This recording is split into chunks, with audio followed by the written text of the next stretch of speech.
Movie की शुरुआत होती है एक सुनसान रेगिस्तान को दिखाते हुए, जहां एक छोटा सा बच्चा अकेला ही यहाँ वहां घूम रहा था। लेकिन अजीब बात तो ये थी कि उस बच्चे के हाथ में एक इंसान की उंगली थी जिसको वो खाने की कोशिश कर रहा था।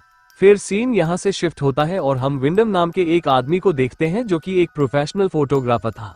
वो यहाँ सूर्य ग्रहण की कुछ अच्छी अच्छी तस्वीरें लेने आया था। फिर विंडम कुछ ही देर में सारी फोटोज क्लिक कर लेता है और अपना सामान पैक करके वहां से जाने लगता है। लेकिन उसी दौरान वहां पेड़ के नीचे उसे एक बच्चा रोता हुआ दिखाई देता है, तो विंडम उसके पास जाता है और उसके रोने की वजह पूछता है। तभी वो बच्चा कहता है कि मैं इस जंगल में खो गया हूँ। अब विंडम को उस पर तरस आ जाता है और वो उसके माँ बाप को वहां पर ढूंढने लगता है। लेकिन इस वीरान रेगिस्तान में तो दूर दूर तक कोई भी नहीं था। तभी विंडम फैसला करता है कि वो इस बच्चे को अपने साथ ले जाएगा। लेकिन तभी वो बच्चा उसे इशारा करके बताता है कि मेरे माँ बाप उस तरफ गए थे, और ये कहकर वो भी उसी तरफ आगे बढ़ने लगता है। फिर विंडम उसे काफी रोकने की कोशिश करता है और कहता है कि वहां पर कोई भी नहीं है, लेकिन वो बच्चा उसकी बात नहीं सुनता, जिसके बाद न चाहते हुए भी विंडम को उसके पीछे जाना पड़ता है। फिर हम देखते हैं कि उसका पीछा करते करते विंडम भी अब काफी दूर तक आ चुका था। तभी वो बच्चा अचानक से रुक जाता है और विंडम से पानी मांगता है।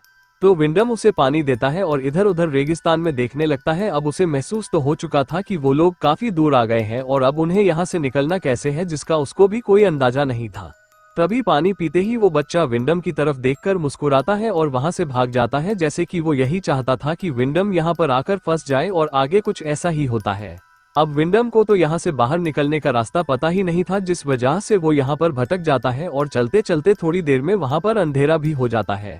आगे वो खुद को ठंड से बचाने के लिए एक शेल्टर ढूंढने लगता है और थोड़ा दूर चलने के बाद ही उसे वहां पर एक घर दिखाई देता है, जिसके अंदर एक औरत काम कर रही थी।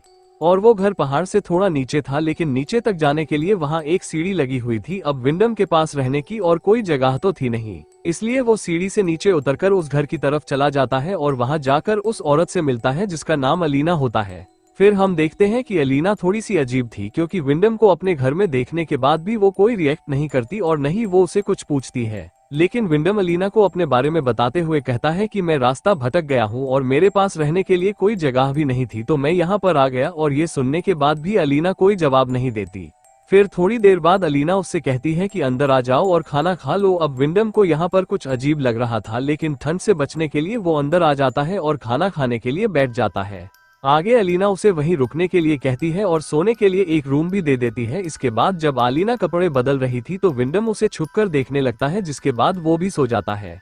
फिर अगले दिन विंडम यहाँ से निकलने के लिए दोबारा उसी सीढ़ी के पास जाता है, लेकिन तभी वो देखता है कि कल रात जिस सीढ़ी से वो यहाँ पर आया था अब वो वहाँ पर नहीं थी। मतलब कि वो सीढ़ी अब गायब हो चुकी थी और विंडम जिस जगह पर खड़ा हुआ था वो जगह ऊंची ऊंची चट्टानों से घिरी हुई थी, जहाँ से बिना सीढ़ी के निकलना नामुमकिन था। अब विंडम परेशान होकर अलीना के पास जाता है और उससे पूछता है कि कल जो सीढ़ी यहाँ पर थी वो कहाँ है, जिस पर अलीना कहती है कि उन लोगों ने तो सीढ़ी को तुम्हारे आने के बाद ही हटा दिया था। तो विंडम पूछता है कि कौन लोग, जिस पर अलीना उसे कोई जवाब नहीं देती और अपने काम में लग जाती है। इसके बाद हम देखते हैं कि विंडम यहाँ से निकलने की कोशिश कर रहा है। फिर वो एक चट्टान पर चढ़ता है और चढ़ते चढ़ते काफी थक जाता है, इसलिए वो एक जगह पर रुककर थोड़ा आराम करने लगता है। लेकिन तभी उसे कुछ बच्चों के हंसने की आवाज सुनाई देती है और तभी अचानक एक बकरे का कटा हुआ सर आकर उसके ऊपर गिरता है, जिससे उसका पैर फिसल जाता है और वो चट्टान से गिरकर बेहोश हो जाता है।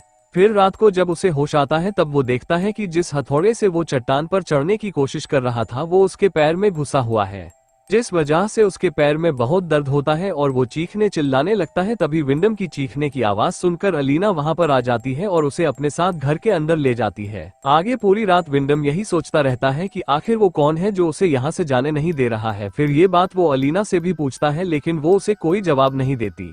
आगे जब विंडम थोड़ा ठीक हो जाता है तो वो वापस इस जगह से निकलने की कोशिश करता है। तभी उसे चट्टान पर एक लड़का दिखाई देता है, जिससे विंडम मदद मांगते हुए रस्सी लाने को कहता है। लेकिन वो लड़का उससे ये कहकर चला जाता है कि तुम यहीं रुको, मैं थोड़ी देर में आता हूँ। फिर थोड़ी देर बाद हम देखते हैं कि वो लड़का वापस आ जाता है और उसके हाथ में एक रस्सी भी थी, जिसे वो ऊपर लगे पत्थर से बांधकर नीचे फेंक देता है। अब वो विंडम को उस रस्सी के सहारे ऊपर आने के लिए कहता है। वहीं विंडम भी उस रस्सी को अपने पेट पर बांधकर ऊपर चढ़ने की कोशिश करता है। और वहीं अलीना भी ये सब अपने घर की खिड़की से देख रही थी, लेकिन इस बार भी वो चुप रहती है और कुछ नहीं कहती। उधर विंडम जैसे ही आधे रास्ते पहुंचता है तो उसे लगने लगा था कि अब वो बच जाएगा, लेकिन तभी वो देखता है कि ऊपर बहुत सारे बच्चे थे जो उसे देखकर हंस रहे थे, यहाँ तक कि वो उसके ऊपर टॉयलेट भी करने लगते हैं। असल इन बच्चों ने ही विंडम को यहाँ पर कैद करके रखा है। वहीं हम उस बच्चे को भी देखते हैं जो शुरुआत में विंडम को यहाँ पर लेकर आया था और उस बच्चे ने ये सब जानबूझकर किया था। अब विंडम को सारी सच्चाई तो पता चल चुकी थी, लेकिन वो आप कुछ कर नहीं सकता था क्योंकि वो ऐसी जगह पर लटका हुआ था जहाँ पर एक छोटी सी गलती भी उसकी जान ले सकती थी। वहीं वो बच्चे जोर जोर से उसकी रस्सी को हिला रहे थे और उसे गालियां दे रहे थे। तभी विंडम चिल्लाकर अलीना से मदद मांगता है और अलीना वहां पर आकर ये सब रुकवा देती है।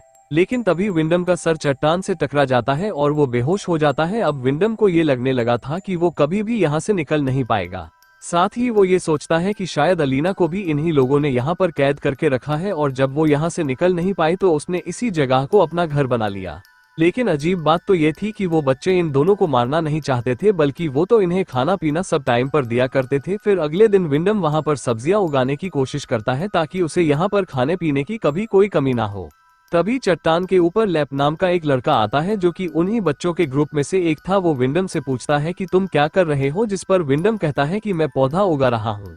अब लैप विंडम से ये चीज सीखने को बोलता है और इसी बात का फायदा उठाते हुए विंडम लैप को अपना दोस्त बनाने की कोशिश करता है। वो उससे कहता है कि तुम जब चाहो मैं तुम्हें सिखा सकता हूँ। जिसके बाद लैप एक चॉकलेट फेंक कर वहां से चला जाता है। उसी दौरान विंडम को मिट्टी से एक रिंग और एक कार की चाबी मिलती है जो इस बात का सबूत थी कि इससे पहले भी कई लोग यहाँ पर आ चुके थे। इसके बाद विंडम रात को शराब पीने लगता है, लेकिन अलीना उसे ज्यादा शराब पीने से मना करने लगती है। तभी विंडम अलीना पर ही चिल्ला देता है, जिसके बाद अलीना बिना कपड़ों के उसके सामने आ जाती है। अब चाहकर भी विंडम खुद को रोक नहीं पाता और वो दोनों वहीं पर इंटीमेट हो जाते हैं। फिर अगले दिन जब वो सोकर उठता है तो उसे अपने पौधे टूटे हुए दिखाई देते हैं, जिन्हें ठीक करने के लिए अलीना भी उसकी मदद करती है। और थोड़ी देर बाद लैप आकर विंडम से बात करने लगता है तो विंडम उससे कहता है कि मैं तुम्हें इतनी दूर से कुछ नहीं सिखा सकता, अगर तुम मुझे यहाँ से बाहर निकालते हो तो तुम जो चाहो वो मैं तुम्हें सिखा सकता हूँ। तभी लैप डरते हुए विंडम से कहता है कि मैं तुम्हें उन सबके होते हुए यहाँ से नहीं निकाल सकता, लेकिन जब वो लोग यहाँ पर नहीं होंगे तो मैं तुम्हें बाहर निकालने की कोशिश करूंगा। उधर इन दोनों की बातें अलीना भी सुन रही थी। इतने में वहाँ पर एक लड़का भी आ जाता है जो इन दोनों की बातें सुन लेता है, जिसके बाद वो लैप को गुस्से में वहाँ से ले जाता है। फिर रात को खाना खाते हुए अलीना विंडम से कहती है कि वो उसके बच्चे की मां बनने वाली है, लेकिन इस पर विंडम अलीना पर ही गुस्सा करते हुए उसे ही इसका जिम्मेदार ठहराता है और कहता है कि ये सब तुम्हारी वजह से हुआ है क्योंकि तुम मेरे सामने बिना कपड़ों के आ गई थी। तभी अलीना कहती है कि ये सब हम दोनों की वजह से हुआ है।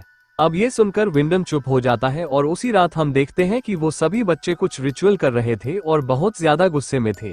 फिर अगली सुबह जब विंडम सो रहा था तभी वो अलीना की रोने की आवाज सुनकर बाहर आता है। जब वो ऊपर देखता है तो हैरान हो जाता है क्योंकि लैप की बॉडी ऊपर हवा में लटक रही थी, जिसे उन्हीं बच्चों ने मारा था। क्योंकि उन्हें पता चल चुका था कि वो विंडम की मदद करना चाहता था। उधर अलीना मेरा बेटा करते हुए बुरी तरह से रो रही होती है और तब हमें पता चलता है कि लैप अलीना का बेटा था।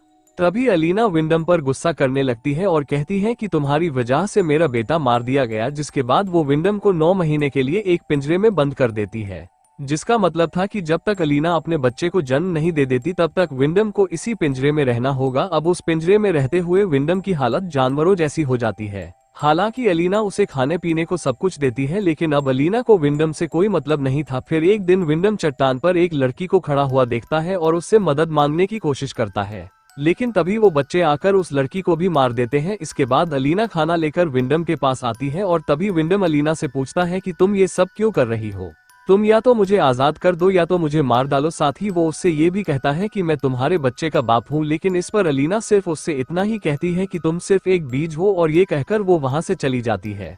फिर अगले दिन हम देखते हैं कि अलीना के पेट में दर्द शुरू हो जाता है, जिस वजह से वो विंडम को आजाद करके उसे मदद मांगती है। जिसके बाद हम देखते हैं कि अलीना को एक बेटी होती है। अब अपनी बेटी को देखने के बाद विंडम डिसाइड करता है कि अब वो यहीं पर रहेगा, लेकिन तभी पीछे से वो बच्चे आकर विंडम का गला काट देते हैं, जिससे उसकी मौत हो जाती है।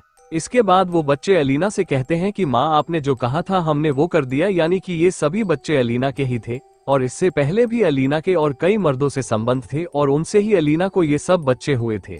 आगे कुछ महीनों बाद हम अलीना को उसकी बेटी का ध्यान रखते हुए देखते हैं। वहीं बाहर अभी भी विंडम की लाश पड़ी थी जो अब तक सड़ चुकी थी। और दोस्तों, इसी के साथ ही ये मूवी यहीं पर खत्म हो जाती है।